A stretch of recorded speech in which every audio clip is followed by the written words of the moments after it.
केदारनाथ में हुए हेलीकॉप्टर हादसे में पायलट समेत कुल 7 लोगों की मौत हो गई।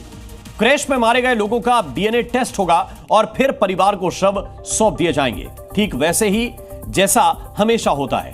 ऐसे मौकों पर खराब मौसम को दोषी ठहराकर बात आई गई हो जाती है, लेकिन क्या ऐसे ही बयानों को अंतिम सत्य मान लिया जाए? क्या ये 7 जानें इतनी सस्ती थी? इन 7 जिंदगियों के खत्म हो जाने की जिम्मेदारी आखिर है किसकी? अहमदाबाद प्लेन क्रैश के बाद उत्तराखंड से आज सुबह एक और दुखद खबर सामने आई। गौरीकुंड और त्रिजुगी नारायण के बीच एक दर्दनाक हादसा हुआ। केदारनाथ के पास गौरीकुंड सोनप्रयाग के जंगलों में हेलीकॉप्टर क्रैश हो गया। हेलीकॉप्टर श्रद्धालुओं को लेकर केदारनाथ मंदिर से गौरीकुंड के लिए उड़ा था, लेकिन गौरीकुंड सोनप्रयाग के जंगलों में क्रैश हो गया। बताया गया कि आर्यन एविएशन का हेलीकॉप्टर क्रैश हुआ है, जिसमें 7 लोगों की दर्दनाक मौत हो गई। क्या वाकई मौसम मशीन पर भारी पड़ गया या फिर तकनीकी खामी हादसे की वजह बनी? इस हेलीकॉप्टर में पायलट समेत 6 लोग थे। 4 वयस्क थे, एक बच्चा था, एक पायलट थे मिस्टर चौहान, और एक बीकेटीसी का एक कर्मचारी भी था जो उससे जा रहा था। तो फिलहाल की जो प्राथमिक जानकारी है उसके हिसाब से उसमें किसी के भी बचने की संभावना नहीं है। चलिए हम आपको बताते हैं कि आखिरकार ये पूरा हादसा कैसे हुआ। शुरुआती जानकारी में खराब मौसम को हादसे की वजह बताया जा रहा है। केदारनाथ में हेलीकॉप्टर के क्रैश होने के बाद हेलीकॉप्टर की सेवा को केदारनाथ वैली में तत्काल प्रभाव से बंद कर दिया गया है।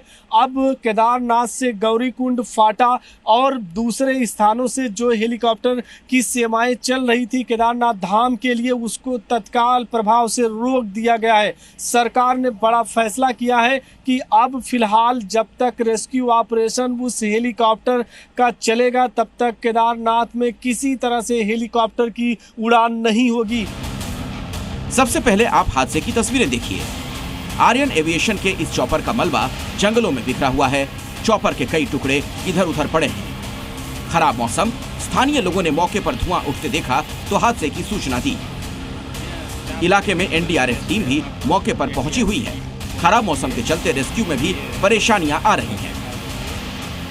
दर्दनाक हादसे में मरने वालों में एक 2 साल का बच्चा भी शामिल है। वहीं जयपुर के रहने वाले पायलट राजवीर सिंह की भी क्रैश के बाद मौत हो गई। राजस्थान के पूर्व सीएम अशोक गहलोत, नेता प्रतिपक्ष टीकाराम जूली और मंत्री राज्यवर्धन सिंह राठौर ने शोक संवेदना प्रकट की। हादसे का पहला वीडियो देखकर समझा जा सकता है कि इस हेलीकॉप्टर के अंदर मौजूद उस बच्चे के साथ क्या हुआ होगा और बाकी 6 लोगों का क्या हुआ होगा। Uttarakhand civil aviation development authority UCADA के अनुसार हेलीकॉप्टर में यूपी के 2 यात्री, महाराष्ट्र के 2 यात्री और उत्तराखंड, राजस्थान, गुजरात के 1-1 यात्री थे। 4 धाम यात्रा की हेलीकॉप्टर सर्विस पर रोक लगा दी गई है। लेकिन केदारनाथ धाम में यह हेलीकॉप्टर हादसा हुआ ही क्यों? क्या इससे पहले हुए हादसों से सबक नहीं लिया गया? 7 जून को भी एक हेलीकॉप्टर ने बडासू हेलीपैड से केदारनाथ के लिए उड़ान भरी थी, लेकिन तकनीकी खराबी के बाद रुद्रप्रयाग में हाईवे पर हेलीकॉप्टर की इमरजेंसी लैंडिंग हुई, जहां हेलीकॉप्टर का हिस्सा कार पर गिरकर टूट गया।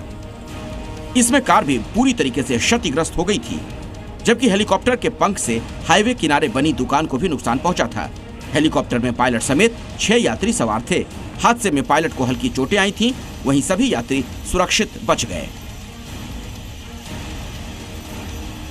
मई में भी हेलीकॉप्टर क्रैश की 2 घटनाएं सामने आ चुकी हैं। 17 मई को केदारनाथ में हेलीपैड पर लैंडिंग से ठीक पहले एयर एम्बुलेंस क्रैश हो गई थी।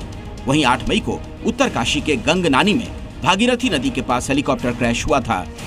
17 मई को हुए हादसे में हेलीकॉप्टर में 3 लोग, पायलट, डॉक्टर और नर्स सवार थे। तीनों सुरक्षित बच गए। हेलीकॉप्टर ऋषिकेश एम्स से मरीज को लेने केदारनाथ आ रहा था, तभी लैंडिंग के वक्त अचानक बेकाबू होकर जमीन पर गिर गया। हादसा हेलीकॉप्टर की टेल बान टूटने से हुआ। 8 मई को गंगनानी में हेलीकॉप्टर क्रैश में पायलट समेत 6 लोगों की मौत हो गई। गंगोत्री धाम जा रहे हेलीकॉप्टर को एरोटान सर्विस प्राइवेट लिमिटेड कंपनी ने बनाया था। केदार घाटी में आज हुए इस हादसे से सारा देश गमजदा है, लेकिन सवाल भी खड़े हो रहे हैं। बार बार होते हादसे क्या कोई संकेत हैं जिन्हें समझने में एविएशन कंपनियां और सिविल एविएशन डिपार्टमेंट चूक कर रही है? सवाल यही है कि लगातार हो रहे हेलीकॉप्टर हादसों से सबक क्यों नहीं लिया जा रहा है। रामानंद, जी मीडिया, केदारनाथ। जी न्यूज़।